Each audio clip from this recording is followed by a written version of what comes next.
Hello and welcome to my channel. I win to lose gaming. So today we're gonna do another tier list because right now I'm honestly not sure what content to make. Genshin Impact's been a little bit slow, so what better way to fill in some time than to make tier lists for various things in Genshin Impact.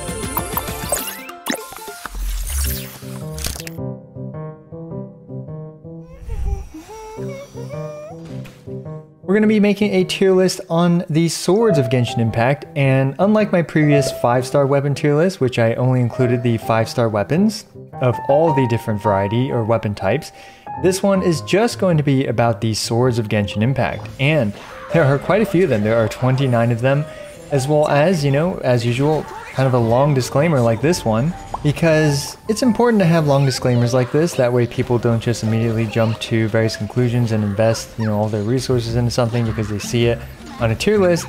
So as such, I wanted to mention that this is a tier list, and as with all tier lists, pretty much, most of them at least, they are based on someone's opinion, and in this case it's based on my opinion. Now, I've had extensive experience with this game, so I do feel like I can provide some reasonable advice for, you know, what swords you should look at and what swords you should invest into.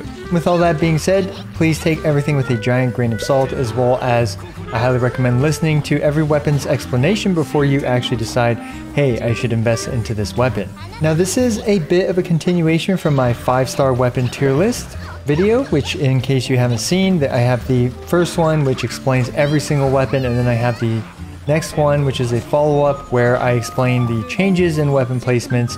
And for the most part, I didn't change too many weapon placements, but there were a couple noticeable ones in the sword category. But either way, because I've already essentially ranked the 5-star swords of Genshin Impact, I'm going to just immediately place them all very quickly, and then we're going to go through the 1, 2, 3, and 4-star swords after that. So for the 5-star swords of Genshin Impact, we're going to be putting them basically in order of which they were ranked in the tier list video, the 5-star sword tier list video. And okay, before continuing, let me just explain the tiers really quick. We have S rank, A rank, B rank, C rank. You know, these adjectives are pretty accurate for what they represent. And then we actually have the D tier, which I'm going to rename to the F tier for fodder. And finally, we have the special tier. The special tier, just like my previous tier list video, is kind of those weapons that you really don't want to invest into unless you have a very specific character. These weapons that go into the special tier are extremely specific and essentially only really good for one character in the game. And I think some of you guys can already guess which weapons are going to go into this tier. The other tiers are pretty self-explanatory, right? I don't think I need to explain them that much, but I will say that not every 5-star sword was made equal, and some of these 5-star swords are much better than others, and I'm actually going to scoot 3 of them down to the A tier, the Aquila Favonia Skyward Blade, and the Summit Shaper. And also in terms of this sword tier list, which is a little bit different from the previous 5-star weapon tier list, which mainly focused on kind of pull value, as well as like whether you should spend your primo gems on it, the Summit Shaper is not a sword that I would ever recommend someone to gun for and spend their primo gems on.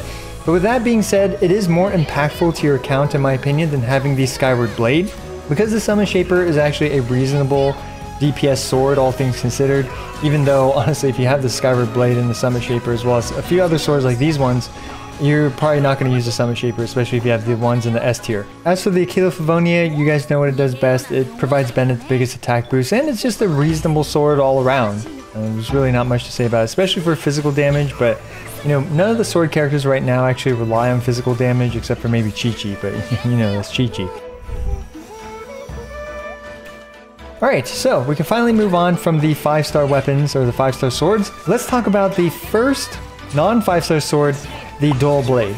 Now, of course, canonically speaking, the Dole Blade is absolutely an S-tier weapon. The Traveler has beaten, you know, Fatui Harbingers with it. Traveler's gone toe-to-toe with, you know, the Riding Shogun with this thing, and I mean, the list goes on with the accomplishments that the Dole Blade has had in the actual story. But sadly, in terms of the actual power and gameplay, it is clearly in the F tier for fodder. You dish this thing the moment you get any other sword in the game. literally, unless for some reason you leveled this thing up a whole bunch. The next weapon is the Silver Sword. So the Silver Sword is interesting because I don't know who would make a sword out of silver, because silver is a very soft and rather expensive metal. Now I don't know the price of silver in Teyvat, and in comparison to much cheaper metals like iron or something, you know, why would you make a sword out of silver? I guess if you're fighting vampires, this could potentially be an S tier weapon, because supposedly vampires do not like silver, but as a weapon in Genshin Impact, it is terrible. It is a fodder weapon, but it is above the Dole Blade because it provides more experience. And also, if you do use both these weapons, the Silver Sword is going to be a little bit better. Next weapon is the Cool Steel. Now the Cool Steel, as cool as this name sounds, is still an F tier weapon. Now this is one of those forgotten weapons that I completely forgot even exists, but you know, it's basically like a 3-star version of the Lion's Roar and Rain Slasher. And those weapons, while they're okay, once you 3-star version them, they really, you know, just aren't competitive. So yeah, F tier it is, and it being a 3-star provides more weapon fodder experience, so that's why it's higher than the aforementioned Dole Blade as well as Silver Sword. Next weapon we have is actually a very unique weapon, and it's the Dark Iron Sword. The Dark Iron Sword is actually very rare. I think there's only one of them in the entire game, if I'm correct, and you get it from some NPC. Yeah, so if you do get it, just for collection purposes, I guess I wouldn't fodder it, but you know, like, who cares, really? This is actually a surprisingly usable weapon on Kazuha. Now, if you just do not have any sword billets, or you're saving them up for some other weapon, and you just do not want to spare an Iron Sting, a sword billet for your Iron Sting, this weapon's perfectly usable on Kazuha. It surprisingly goes in the special tier, but it is completely power crept by the Iron Sting, which I'm actually going to cut in line for the Iron Sting because, you know, spoilers, it's really just there to provide the elemental mastery for Kazuha. But it is a great weapon on Kazuha, and basically only Kazuha is the character I'd recommend using the Iron Sting, as well as the Dark Iron Sword. Interestingly enough, all the swords with the name Iron in them have elemental mastery. I'm not sure why, but that's just a little interesting fact for you. Next weapon is the Filet Blade. Now, I actually think the Filet Blade looks pretty cool, and I think it was a missed opportunity. They should have given this thing crit damage as a substat, because it has an interesting 400% physical damage proc once every however many seconds or whatever. The Filet Blade, 3-star weapon with attack percent, never goes well because 3-star weapons have very low base attack, and therefore attack percent is not a great stat because it doesn't scale well with the 3-star sword. Yeah, I guess it's probably worse than the Cool Steel. But yeah, I'm just going to put it in the fodder tier. Next weapon is the Harbinger of Dawn. So the Harbinger of Dawn used to be, I would say, a pretty solid weapon, but right now, you know, I would still actually surprisingly put it in the B tier, or the usable tier. Harbinger of Dawn provides in total 102.9 crit value, which is a ton of crit. Like, that's a massive amount of crit. But sadly, does have low base attack, and also has a very conditional passive where, you know, if you're under 90% HP, it loses the crit rate that it gives you. With that being said, it's still an amazing weapon for Albedo if you don't have one of the future weapons on this list. And also, you know, it's actually quite usable on any sword character, sword DPS character, as long as you have a robust shield to protect your character from damage and to keep them over 90%, or if you're a god at dodging and avoiding damage, or even if you're an off-field character where you don't typically stay on field to take damage, and you know, you can find an opportunity, a safe opportunity to swap on and then do your thing, like plop Albedo's Flower, use Xingqiu's Burst, whatever, and then swap off, and therefore the Harbinger of Dawn will retain its passive and still be very powerful. So yeah, a reasonable weapon if you have robust shielding or healing, but nowadays, in my opinion, it's kind of fallen off a bit. So the next weapon is the Sky Rider's Sword, I believe. Is this the Sky Rider's Sword, or is this the Traveler's Handy Sword? I think it's the Sky Rider's Sword. So this one is good for memes. You know, you can get 24% movement speed bonus with this thing and go really fast. But besides that, do not use this weapon. It is fodder. It is not good. The next weapon is the Traveler's Handy Sword. I'm putting this thing behind the Filet Blade. I do think it's worse than the Filet Blade. The amount of sustain it provides isn't great, but I guess it's, you know, passable in the super early game. Provides some interesting passive healing, but besides that, no, not a weapon I recommend. And in my opinion, it's probably worse because, you know, these weapons above it, this one has meme potential, this one does a little bit more DPS on certain characters, and this one, you know, 400% modifier when you start out the game is actually pretty solid. So yeah, that's why it's also in the F tier, but below the other 3-star swords in the F tier. So we finally got into the interesting part of the video, which is the 4-star weapons of Genshin Impact. And the first 4-star weapon, if we go alphabetically, which we've been doing, is the Ammonoma Kageyuchi. Now the Ammonoma Kageyuchi is actually a pretty solid sword, in my opinion. And I'm going to put this in the current top of B tier. Now, you can kind of start to see the gap in performance between, for example, the S tier weapons and then the 4-star weapons. And while the Ammonoma Kageyuchi is, pretty solid, provides a good amount of attack, provides a lot of attack percent, and finally provides a lot of good passive energy regeneration for, pretty much every sword character in the game. Now, with all that being said though, it's still, I would say, just a B tier weapon, and typically you will replace this thing if you get some of the weapons above, like Jade Cutter, Mist Splitter. You would definitely use that over the Ammonoma Kageyuchi. And finally, I will say that the Ammonoma Kageyuchi gets just a tiny bit of bonus points for its aesthetics. Next is the Blackcliff Longsword, and it's pretty close between the Blackcliff and the Ammonoma Kageyuchi, but I'm gonna have to give it to the Blackcliff Longsword because of its ability to basically kind of push your damage in certain situations much higher than the Ammonoma Kageyuchi can. Now that being said, there are tons of situations where you cannot get those 3 kill stacks, and therefore the Blackcliff Longsword's passive is completely useless, and it's one of the reasons why it is not able to break into any of the higher tiers. Now, it does have the crit damage substat, which is great, and it has high base attack, which is good as well. That means it scales better with team buffs and attack percent buffs in general.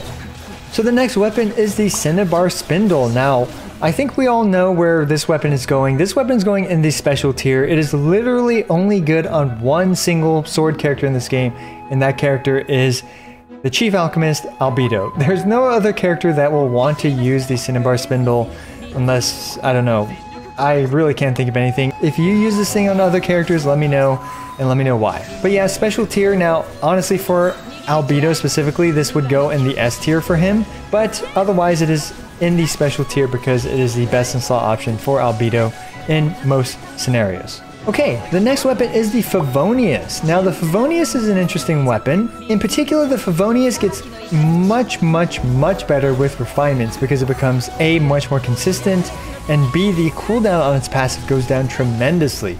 Now that being said, by now a lot of long-time free-to-play players will have refinements on their Fuvonius series weapons, and therefore I'm actually going to put this above the Skyward Blade. And the reason for this is actually because of its supporting capabilities for your team. And now, you just slap on a bunch of random crit rate artifacts on that character, and now they can battery your team like crazy. So this is an amazing weapon, and I still personally, even with my Mega Whale account and all my 5-star weapons at Refinement 5, often use the Fuvonius series weapons, and the Fuvonius sword specifically I do often use. Now that being said though, of course it's not going to have crazy, big impacts on your damage output or just on your account in general, so that's why, I was a bit hesitant to put it this high, but at the same time, I think you guys can understand why I ended up putting it this high. So next weapon is the Festering Desire, the free-to-play weapon that we got a long time ago, and that I believe is one of the first events in the game, very early on.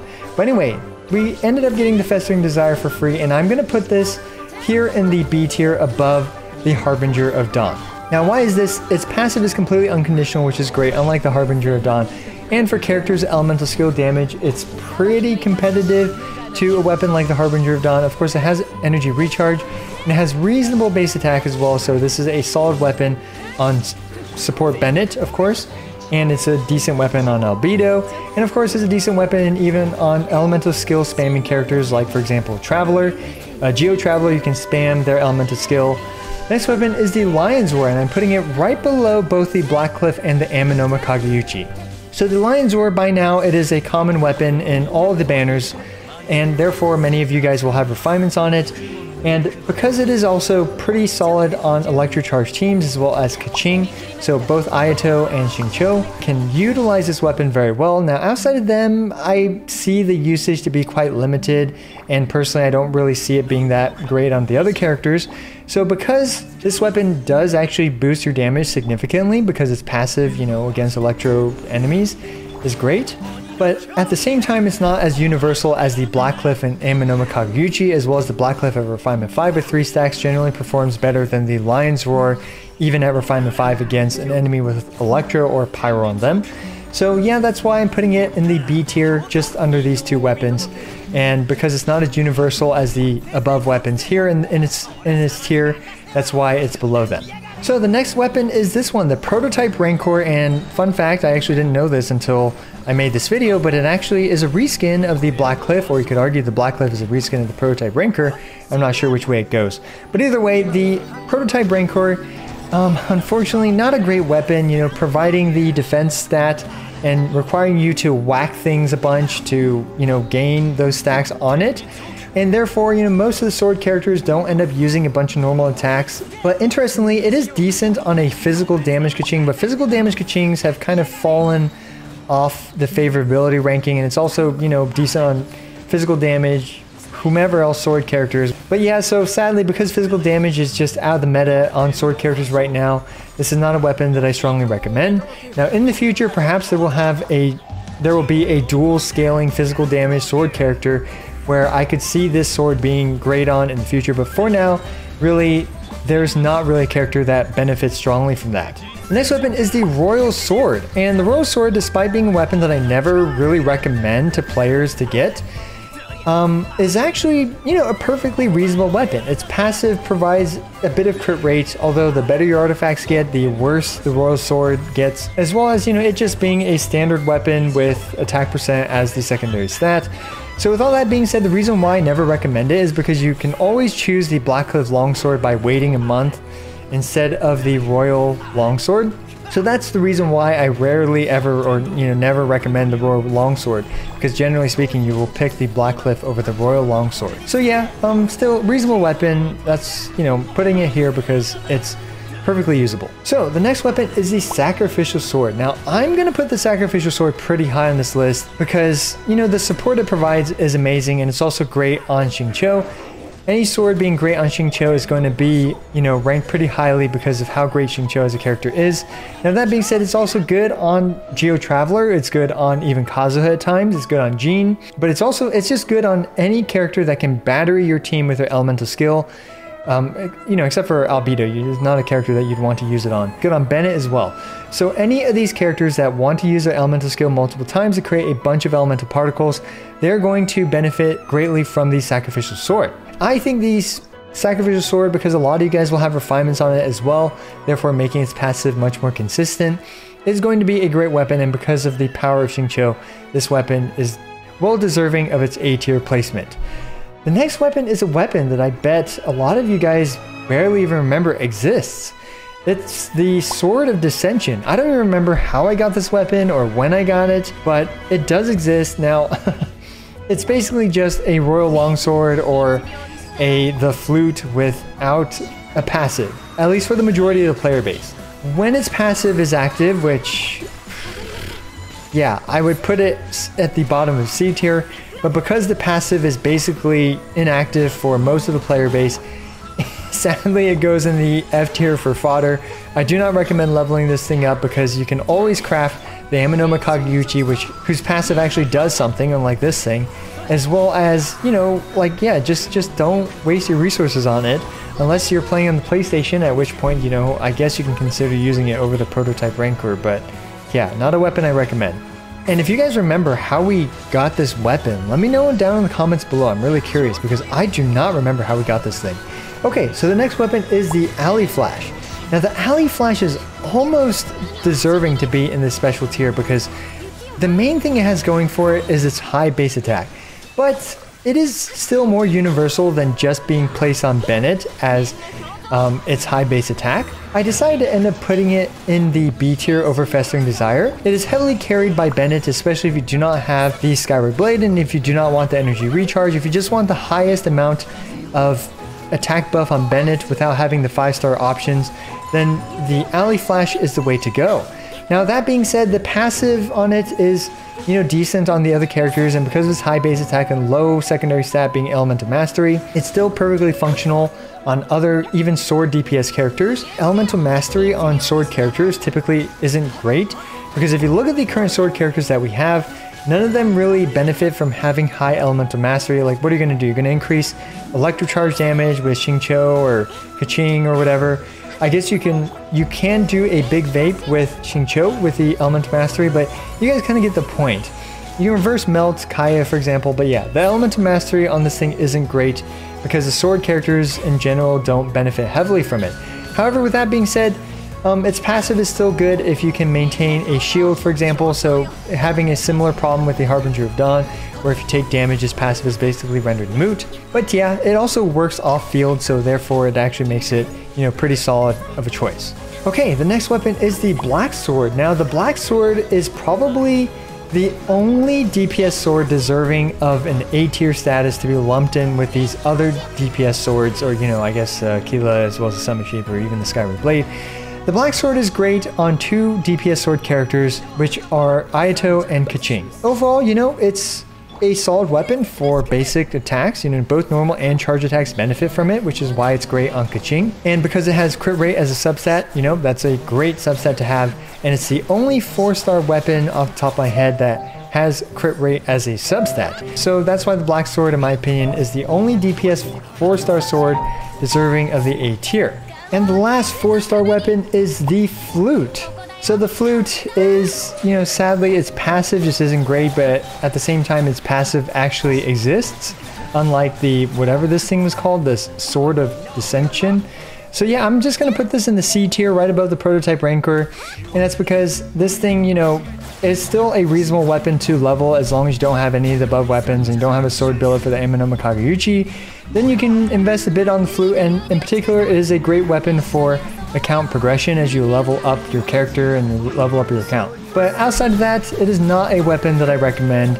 So yeah, unless you're, you know, still AR 30 or something and you just pull the Flute and you don't have the ability to get the Ammonoma Kageyuchi and you don't have any of the weapons above, essentially, then, well, you will have the Harbinger of Dawn. But if you also don't like dodging everything or keeping your health above 90% all the time, then you know what? I think the Flute is fine to use in that situation.